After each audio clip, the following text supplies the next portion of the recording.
Support for Louisiana, the state we're in, is provided by Entergy Louisiana is strengthening our power grid throughout the state. We're reinforcing infrastructure to prepare for stronger storms, reduce outages, and respond quicker when you do need us, because together we power life. additional support provided by the Fred B. and Ruth B. Ziegler Foundation and the Ziegler Art Museum, located in Jennings City Hall. The museum focuses on emerging Louisiana artists and is a historical and cultural center for Southwest Louisiana. And the Foundation for Excellence in Louisiana Public Broadcasting and viewers like you. Thank you. State lawmakers have restructured Louisiana's tax system. We'll break it down and we'll tell you what it means for taxpayers. And Xavier University is set to become the first HBCU in the Southeast to run a full medical school. I'll explain how that could help improve statewide health outcomes. A high school freshman shows off her strength on the world stage. We'll meet the world-class weightlifter. And most of us are familiar with Mr. Rogers, but Fred Rogers Productions has a whole host of educational shows for kids. We'll meet the man behind the popular programming. Let's get started.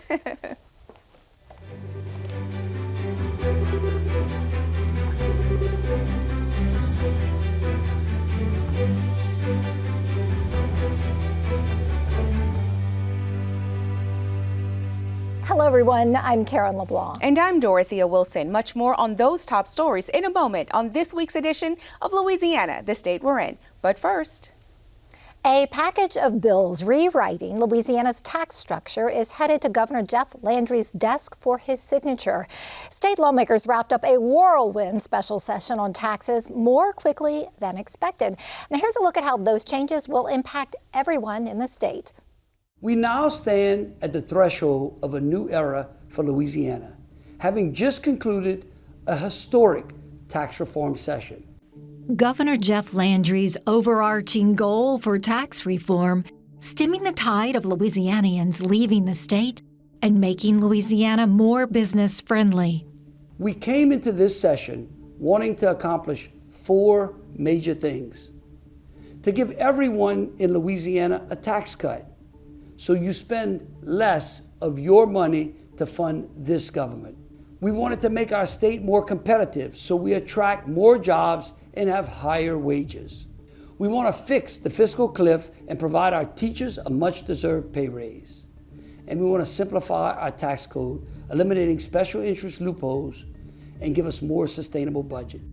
Lawmakers voted to put more money back into the pockets of Louisianians by passing a flat income tax rate of 3% and tripling the standard deduction.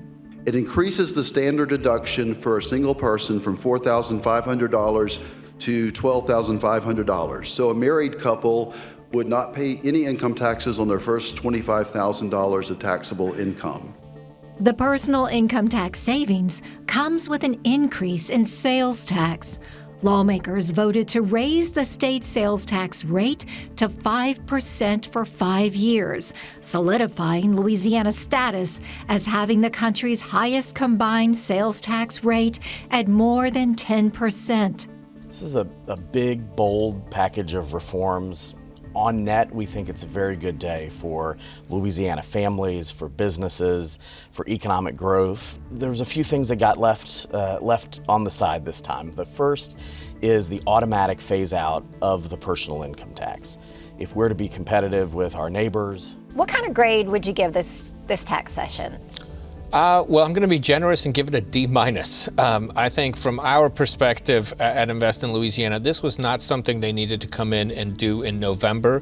We have a whole regular session coming up in the spring that's supposed to be devoted to tax and budget policies. We have the 10th most regressive tax system in the country here in Louisiana. That sales tax falls the hardest on low and moderate income families that tend to spend all of what they take in income.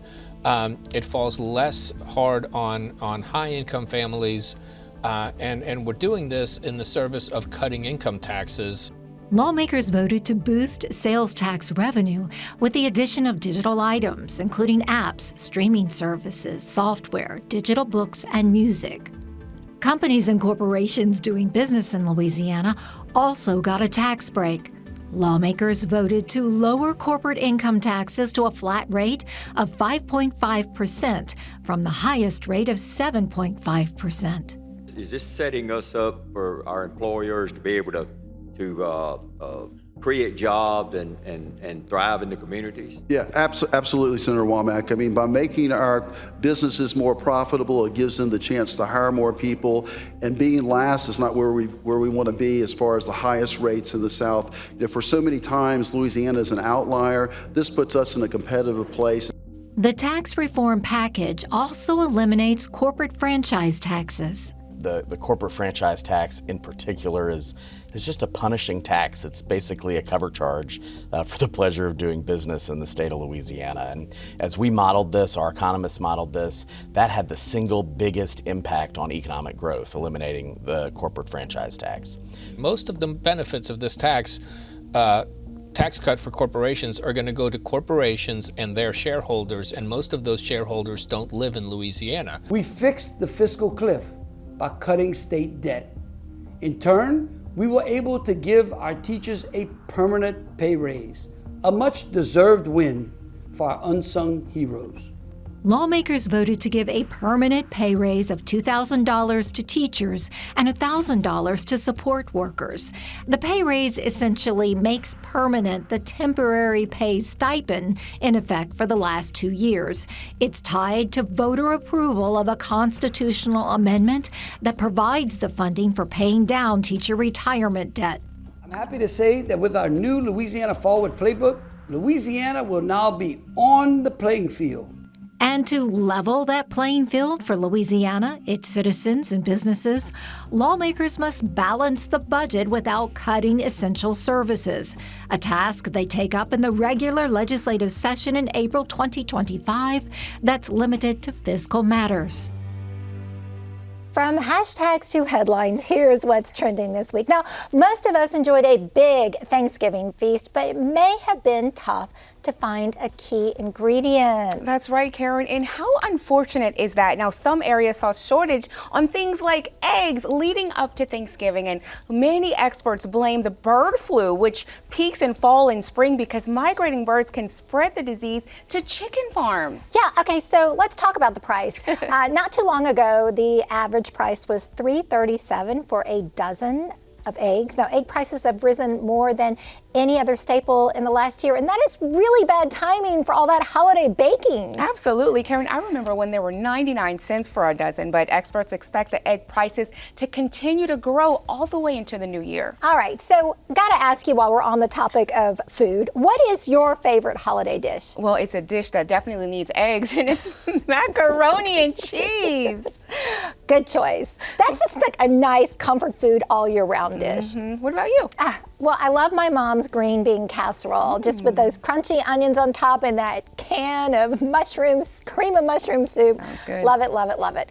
Well, with Thanksgiving over, a lot of us are starting to shop for Christmas gifts. Now, this year, economists expect Americans to spend an average of $650 over Black Friday and Cyber Monday weekend. Well, I'm definitely a Black Friday shopper. I remember standing in those lines, Karen. Oh, the worst. But if you want unique gifts, there's also Museum Store Sunday, where lots of museums have sales on their gift shops, and more than 2,000 museums across the country. Now, they're a part of it, and a few in Louisiana. Now, this year's event is set for December 1st. You can find a list of participating museums at museumstoresunday.org. That's a great idea for unique gifts. Personally, I am an Amazon Prime Day shopper. Don't really buy into the whole Black Friday, Cyber Monday thing. I get that. Give me an Amazon gift card and I am good to go. Now, Xavier University in New Orleans is working to open the first medical school run by an HBCU in the Southeast. When it opens, it will be just the 5th such school in the entire country. Xavier is already the top producer of Black pre-med students in the nation, which can have a big impact on a community's overall health. Recent studies revealed that racial disparities in healthcare are at an all-time high in Louisiana, affecting access to care, quality of care, and health outcomes. However, evidence shows that increased racial diversity in medicine helps reduce those numbers and improve overall health outcomes for minority populations. Some experts say when a doctor shares the same race as their patient, health results improve and disparities fade.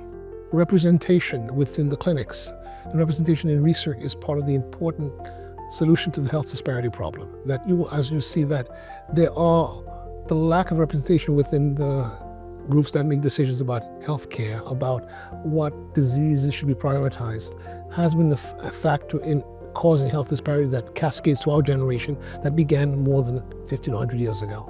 I think one solution is to have, from schools like Xavier, becoming part of this care and also decision-making process, both in the clinics and in also the research laboratories as well.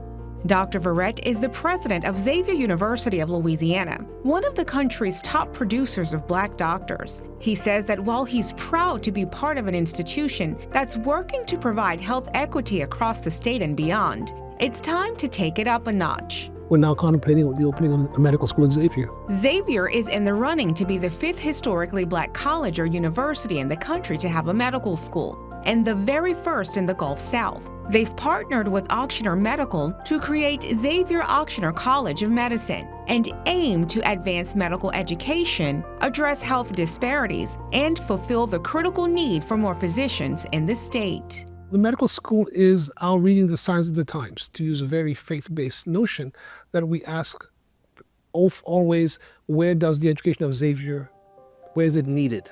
And clearly what we needed is to address disparities of in medical care, but especially the underrepresentation of African Americans, Black doctors within the medical profession. Right now there are 5.5% of physicians are Black in a country where 13% of our population is Black.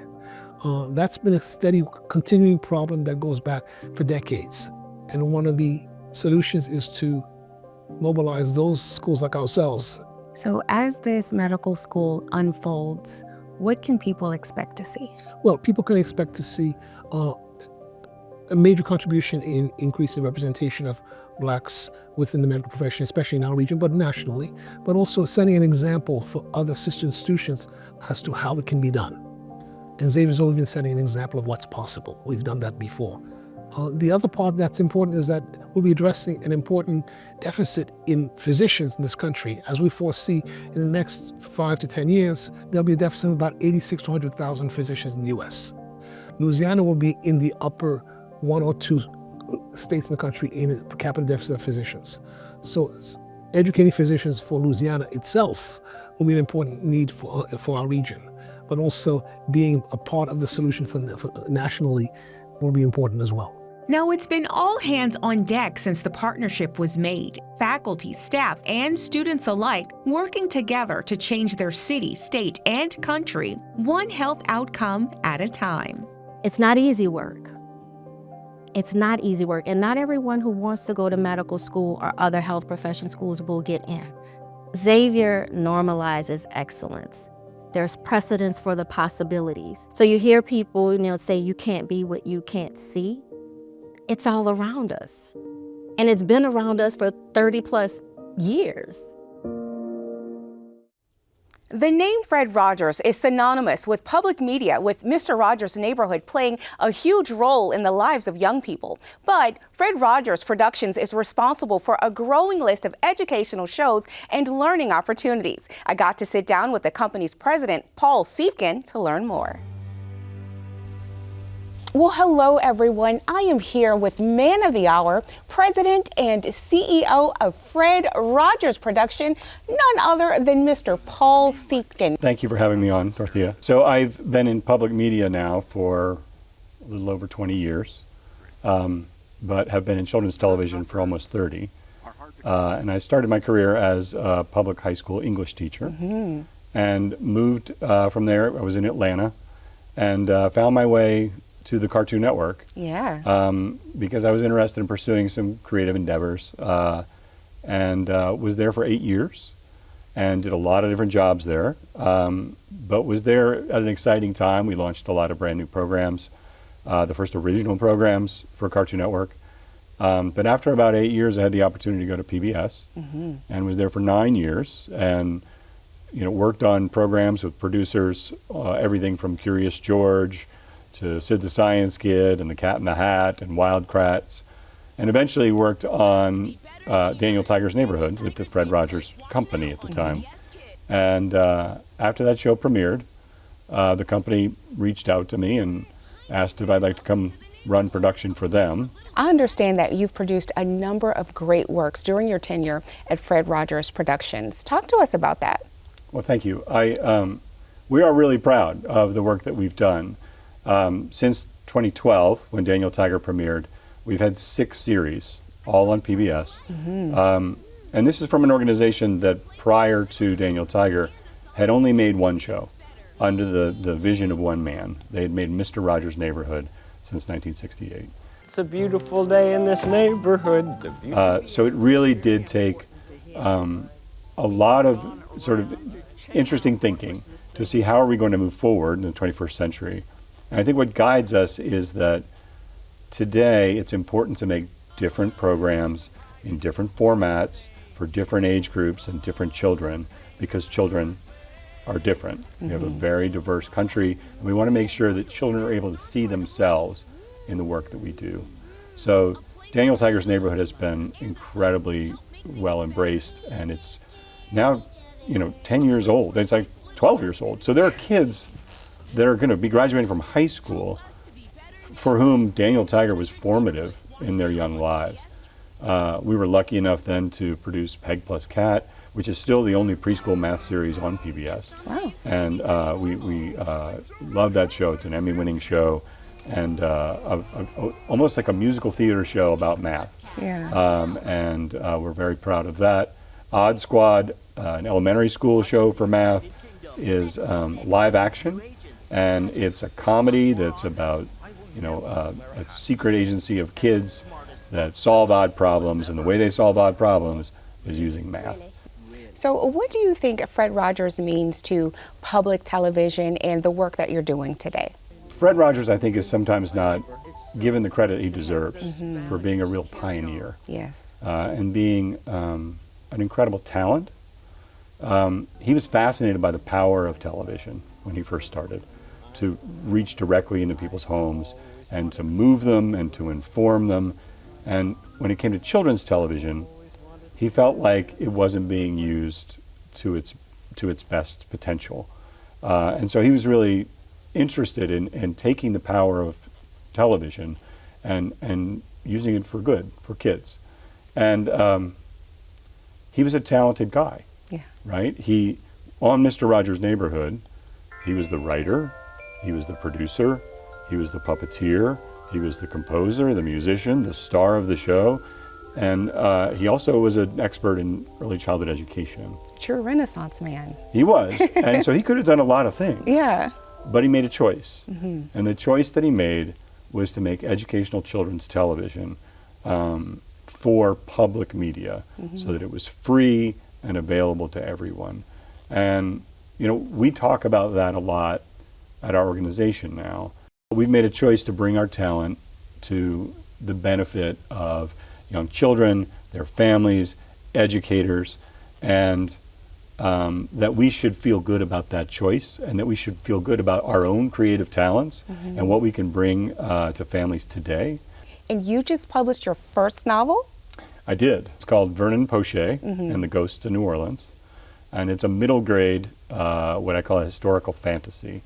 And the story is about a 12-year-old boy named Vernon Poche, who is coming back to the city about 2 weeks after Hurricane Katrina. Oh, wow. He's coming back with his father. His father is an electrical engineer. He's helping to get the grid back up. But his dad says, look, after this job's done, we're moving to Atlanta. Yeah. Because the damage is too bad. Well, Vernon, being 12 years old, going back home, he's not too happy about this. Particularly because he wants to go visit his mom's grave, actually, because his mom has passed away. Okay. So it mixes in adventure and fantasy, and also has a lot of history packed in. I love that. Way to put Louisiana, New Orleans, Louisiana on the map, Paul. I love that. Now, outside of you being from New Orleans, I get that. And I love how you included Atlanta, because I know you did a stint in Atlanta with Cartoon Network, right? That's right. Awesome. So tell me a little bit more about the inspiration for this book for you. I think that, like so many people from Louisiana, in the wake of the storm, there was a lot of talk around the country, and I was living in D.C. at the time, questioning whether or not money should be spent to bring the city back. And I was just struck by this. I remember sort of shouting at the television, this is a 300-year-old city. What are you talking about? That's right. There's so much culture. There's so many people. And you need to honor the generations of people that created this city. Absolutely. Well, thank you so much for being here. It was such a pleasure meeting you. I'm actually honored. And you know what? Great things do come out of the state of Louisiana. Here's Paul, and he's a testament to that. Thank you. Thank you, Dorothea. Dorothy, that was a great interview. I grew up watching Mr. Rogers' Neighborhood, which probably gives you a little indication of my age. We won't say how old I am, but well done. It's great to see him continuing the legacy of educational shows. Thank you. Absolutely. He's doing a great job, taking it to another level. Well, I really enjoyed it. Thanks. A young girl from Denham Springs is making herself known in the world of weightlifting. As LPB sports correspondent Victor Howell reports, in a sport that involves incredible strength, stamina, and mental focus, this young woman has earned her way to the top. Tucked away in a garage of a nice neighborhood in north central Denham Springs,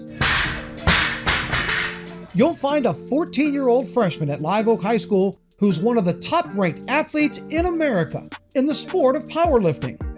I don't talk about it a lot, but if you ask me a question, I'll tell you some things, but I'm not bragging about, I get to go work out, I'm number one. I just keep it quiet, just do my thing and just keep it going. Or they don't believe me. They think they're better than me, and then I'm like, I don't say anything. I just okay, and I just walk off.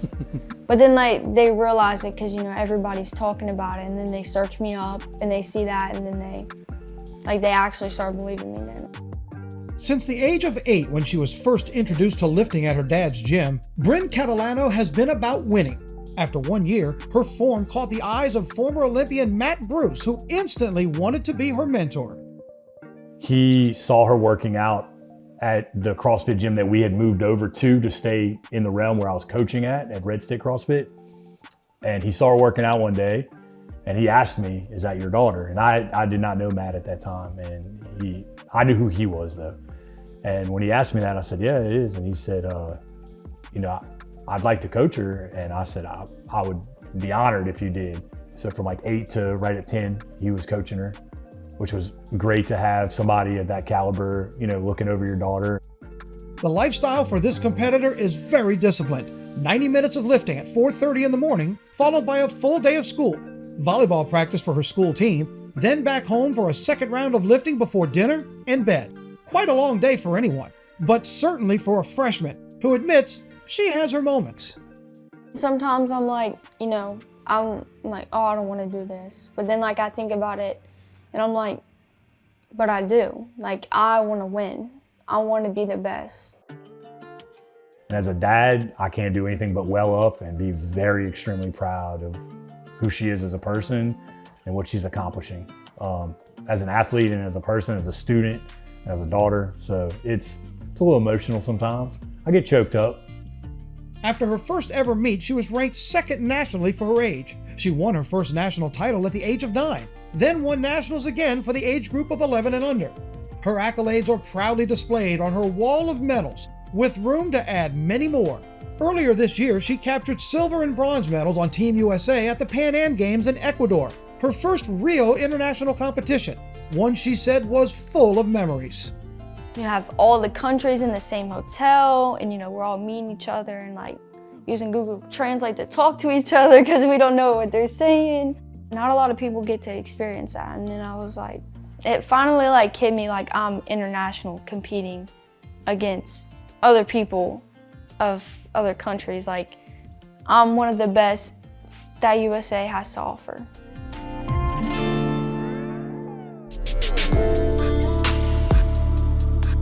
She's preparing to travel to Tucson in December to compete and solidify her spot on Team USA.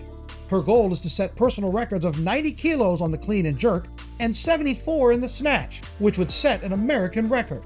Then it's off to Peru to take part in the World Games and meet more international friends, with the ultimate goal to represent Team USA in the Olympics. most likely in Australia in 2032. When I go to the Olympics, I want the Olympic rings right here, right on my arm. So that's my biggest goal. You know, when people hear that, they're like, they don't really believe me, and I'm like, I'm serious.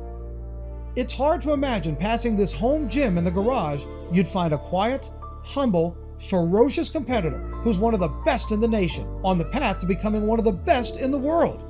Maybe the only thing more impressive than her strength in lifting is her perspective on her success and the example she sets for her little brother, who's also just now getting into lifting, and the influence she has on those around her, most notably her coach, who she also calls her dad.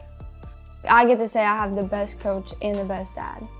Like, he goes through everything with me. When we go to other competitions, they ask me who my coach is, I'm like, it's my dad, and I'm proud of it, because he's my #1 supporter. I've actually learned to kind of take a different mentality. I want to have a very strong daughter out in this world, because this world is rough. I want to start doing this. I want to accomplish this goal, so I'm going to go for it. And if I inspire other people to do it with me, then, you know, hopefully I will, and then we'll have more people, more girls doing this sport. Do whatever you want to put your mind to. Don't let anybody else make you believe that you can't do it.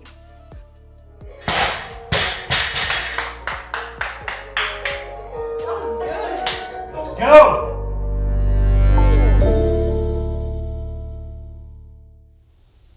Like Victor said, Bryn's goal is 90 kilograms in the clean and jerk, and that's more than 198 pounds. That's right. That's insanity for such a young girl. And if she hits her 74-kilogram goal in the snatch, that would set a new American record of over 163 pounds. All right, Bryn, we are rooting for you.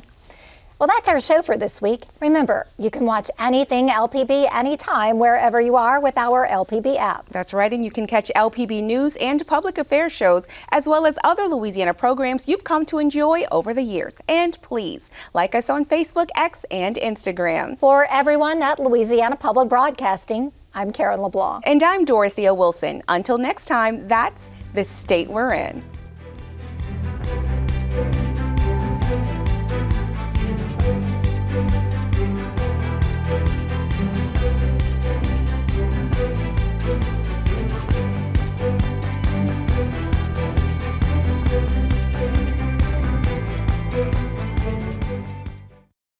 Support for Louisiana, the state we're in, is provided by Entergy Louisiana is strengthening our power grid throughout the state.